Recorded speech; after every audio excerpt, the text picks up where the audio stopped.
C'est un message perçu 7 sur 7 par le ministre de l'Équipement qui était en déplacement aujourd'hui à IATA, accompagné de quelques-uns de ses proches collaborateurs du ministère et de l'équipement sur place. C'est dans la commune de Tapu-Tapu-Atea que René Temeharo a d'abord été accueilli pour entamer plusieurs visites, notamment en matière d'assainissement et de sécurité pour les populations.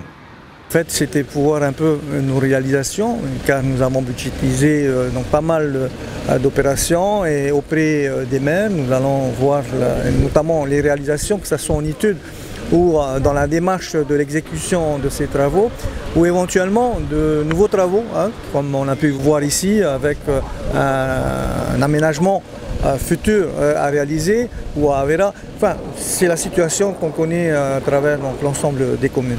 Y a-t-il des opérations plus urgentes que certaines?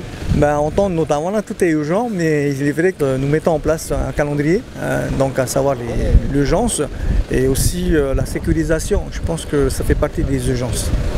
Des petits chantiers de marquage aux plus gros projets tels que l'aménagement du front de mer d'Avera à côté de la mairie afin de permettre aux pêcheurs comme aux plaisanciers d'accoster en toute sécurité ou de monter et descendre leur petite embarcation.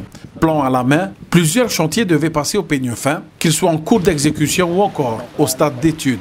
Les élus de Tapu-Tapu-Atea n'ont pas manqué de faire connaître leurs réels besoins. Effectivement, nous avons vu plusieurs fois à son ministère, à l'Assemblée, quels sont les projets que nous avons prévus pour l'année 2020. Cette année, les projets qu'on a réalisés, qu'on n'a pas encore terminés, et il a voulu venir sur place et donc je les remercie donc avec ses services techniques, voir les projets qu'on a démarrés, une partie, ou bien dans les quartiers toujours inondés, que sont des petits travaux, mais c'est très important.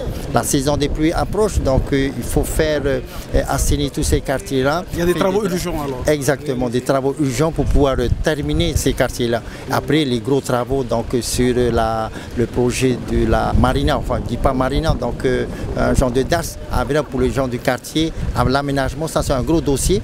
Donc on a mis les crédits d'études et là, cette fois-ci, je pense que ce que je l'ai proposé, de faire en 2 tranches, 2020-2021. Donc je pense que c'est ce qu'il va faire. Le ministre a également remonté la rivière de Faroua en bateau.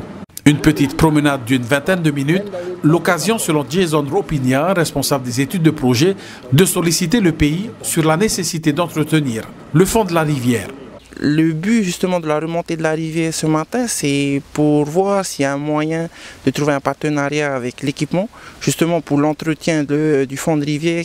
Souvent, si tu veux, il y a des gros troncs d'arbres qui viennent se stocker au centre et ça empêche la navigation en fait, pour le développement du tourisme à venir. C'est ça l'objectif un peu. La tournée ministérielle à Tapu-Tapu-Atea s'est clôturée par la visite du chantier de la toute nouvelle mairie annexe de Pouhine avant de poursuivre ses nombreuses visites dans la commune voisine de Toumara où le maire Cyril Tetouanou et son conseil municipal l'attendaient pour les mêmes objectifs.